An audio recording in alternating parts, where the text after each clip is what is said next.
ഒരു domestic water purifier വാങ്ങുന്നതിന് മുന്നേ ഉറപ്പായിട്ടും ഈ ടെക്നോളജികളെ പറ്റി അറിഞ്ഞിരിക്കണം. അറിഞ്ഞ് അത് നമുക്ക് വേണ്ടതാണോ വേണ്ടാത്തതാണോ എന്ന് മനസ്സിലാക്കി കൃത്യമായ ഒരു സെലക്ഷൻ നടത്താൻ വേണ്ടി ശ്രദ്ധിക്കുക. അവിടെയാണ് ഒന്നാമത്തെ പോയിന്റ്. ഓക്കെ, എന്താണ് ഈ ടെക്നോളജികൾ? നമുക്ക് അതിനെപ്പറ്റി ജസ്റ്റ് ഒന്ന് നോക്കാം. നമ്മൾ ഈ ടെക്നോളജികളെ പറ്റി പറയുന്നതിന് മുന്നേ ആയിട്ട് നമ്മൾ മെയിനായി കേൾക്കുന്ന ഒരു വാക്കാണ് വെള്ളത്തിലെ TDS എന്നുള്ളത്. ഓക്കെ, എന്താണ് TDSൻ്റെ ഫുൾ ഫോം? TDSൻ്റെ ഫുൾ ഫോം ഇതാണ്: total dissolved solids in water.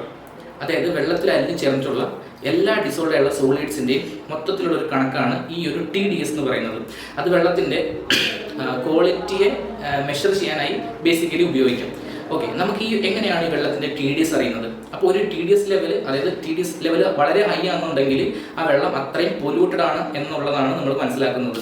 അതേപോലെ TDS നമ്മളൊരു മിനിമം ലെവലിൽ മെയിൻറ്റെയിൻ ചെയ്യേണ്ടതും ആവശ്യമാണ്. കാരണം വെള്ളത്തിൽ നിന്ന് നമുക്ക് ശരീരത്തിലേക്ക് കിട്ടേണ്ടത്, വെള്ളത്തിൽ നിന്ന് മാത്രമല്ല ഫുഡിൽ നിന്നും എല്ലാം നമുക്ക് ശരീരത്തിലേക്ക് കിട്ടേണ്ട കുറച്ച് മിനറൽസ് ആണ് ഈ വെള്ളത്തിൽ നമുക്ക് ഉണ്ടാവുക. അടങ്ങിയിരിക്കുന്ന മിനറൽസ് എന്ന് പറയുമ്പോൾ അതിനകത്ത് calcium, magnesium, sulphate, chloride, bicarbonates, അങ്ങനെ തുടങ്ങി പിന്നെ അയൺ കണ്ടന്റ്, അങ്ങനെ വളരെ ചെറിയ അളവിലാണെങ്കിലും ഇങ്ങനെയുള്ള മൂലകങ്ങളെല്ലാമാണ് ഈ വെള്ളത്തിൽ TDS എന്ന രീതിയിൽ നമ്മൾ മെഷർ ചെയ്യുന്നത്. ഓക്കെ, അത് ഒരുപാട് എമൗണ്ട് കൂടിപ്പോയാലാണ് ഈ വെള്ളം കൂടുതൽ പൊല്യൂട്ടഡ് ആകുന്നതാണ് നമ്മൾ മനസ്സിലാക്കുന്നത്. ഓക്കെ, അപ്പോൾ അത് ചെക്ക് ചെയ്യാൻ വേണ്ടിയിട്ട് നമുക്കൊരു ചെറിയൊരു ഡിവൈസ് അവൈലബിൾ ആണ്.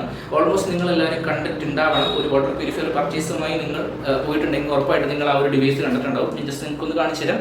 ഇതാണ് നമുക്ക് TDS മെഷർ ചെയ്യുന്നതിനുള്ള ഡിവൈസ്. ഇതിന് ഒരു ക്യാപ്പ് റിമൂവ് ചെയ്യുമ്പോൾ ഇവിടെ നമുക്ക് 2 റോഡുകൾ കാണാൻ പറ്റും. ജസ്റ്റ് ഇവിടെ 2 സ്വിച്ച് ഉണ്ട്. നമ്മൾ ഇതിലൊരു ഓൺ ബട്ടൺ ഉണ്ട്. ഇത് ഓൺ ആക്കുമ്പോൾ തന്നെ നമുക്ക് ഇവിടെ ഒരു ഡിജിറ്റ്സ് കാണാൻ പറ്റും. ഇനീഷ്യലി ഇതെല്ലാം 0 ആയിരിക്കും. ഓക്കെ, നമുക്ക് ഇത് എന്ത് ചെയ്യണം? ഇത് നമ്മൾ എടുക്കുക, നമ്മൾ ഉപയോഗിക്കാൻ TDS അറിയുന്ന വെള്ളം എടുക്കുക, അതിലേക്ക് ജസ്റ്റ് ഇതൊന്ന് ഡിപ്പ് ചെയ്യാം. ഓക്കെ, ഈ നോബ് ഒന്ന് ഡിപ്പ് ചെയ്ത് കഴിയുമ്പോൾ നമുക്ക് ഇവിടെ ഈ നമ്പേഴ്സ് ജസ്റ്റ് മാറുന്നത് കാണാൻ പറ്റും. ഓക്കെ, ഇവിടെ നമുക്കൊരു ഒരു ഡിജിറ്റ് നമുക്ക് ഇവിടെ തെളിഞ്ഞു വരും. ഓക്കെ, അതാണ് നമുക്ക് ഈ വെള്ളത്തിൽ ഉണ്ടാകുന്ന TDS.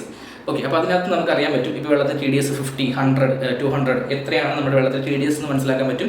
അപ്പോൾ അത് മനസ്സിലാക്കിയാൽ ഒരു പരിധി വരെ നമുക്ക് അതനുസരിച്ചിട്ട് നമുക്ക് ഒരു വാട്ടർ പ്യൂരിഫയറിൻ്റെ സെലക്ഷൻ നടത്താൻ വേണ്ടി പറ്റും.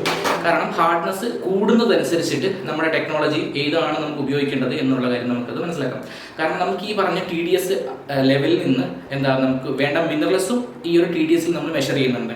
അപ്പോൾ എത്രത്തോളം നമുക്ക് വേണ്ട മിനറൽസ് അതിൽ നിർത്തിക്കൊണ്ട് നമുക്ക് എത്രത്തോളം മിനറൽസിനെ ഇതിൻ്റെ അകത്തുനിന്ന് ഒഴിവാക്കണം, ആ ഒരു കാര്യം അറിയാൻ വേണ്ടിയിട്ടാണ് നമ്മൾ ഈ ഒരു TDS മീറ്റർ ഗവൺമെൻറ് ഉപയോഗിക്കുന്നത്. ഓക്കെ, അപ്പോൾ അത് വെച്ചിട്ട് നമുക്ക് ഒരു പരിധി വരെ ഈ ഒരു സെലക്ഷൻ, നമുക്ക് ഏത് പ്യൂരിഫയർ വേണം സെലക്ട് ചെയ്യാമെന്നുള്ള കാര്യം നമുക്ക് ഉപയോഗിക്കാൻ പറ്റും.